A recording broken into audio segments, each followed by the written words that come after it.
আসসালামু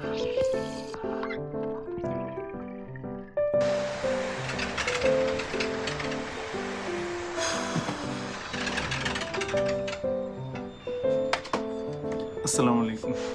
জাপানে সেপ্টেম্বর থেকে নভেম্বর হচ্ছে শরৎকাল, যেটাকে জাপানির ভাষায় বলা হয় আকি। শরৎকালে সাধারণত গরম আস্তে আস্তে কমতে থাকে এবং ঠান্ডা শুরু হবে। কিন্তু শরৎকালে জাপানের মূল সৌন্দর্যের একটা হচ্ছে গাছের পাতার রং পরিবর্তন। এটা লাল, কমলা, হলুদ হয়ে থাকে। তো চলেন আমরা আজকে এরকম একটা জায়গা এক্সপ্লোর করি।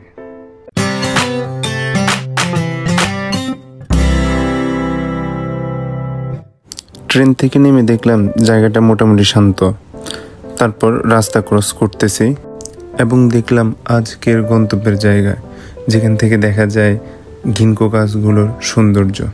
প্রত্যেক নিঃসঙ্গ জাপানিজের আর কিছু থাকুক বা না থাকুক, 1-2টা কুকুর থাকাটা আবশ্যক একটা ব্যাপার।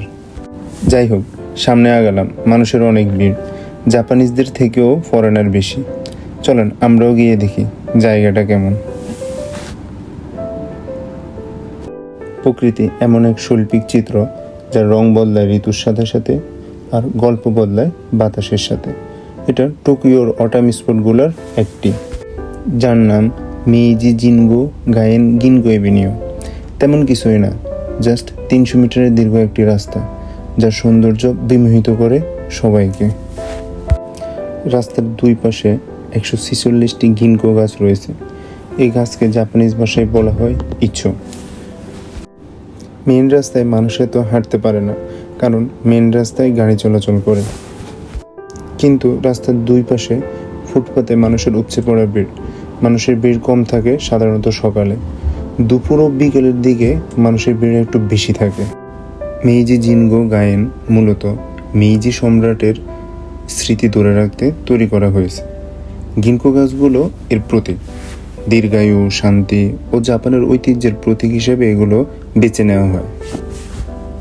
সাধারণত নভেম্বরের শেষের দিকে গিনকো গাছের হলুদ পাতা ঝরা শুরু হয় এবং এই পাতা ঝরার মধ্য দিয়ে শরতের সমাপ্তি ঘটে।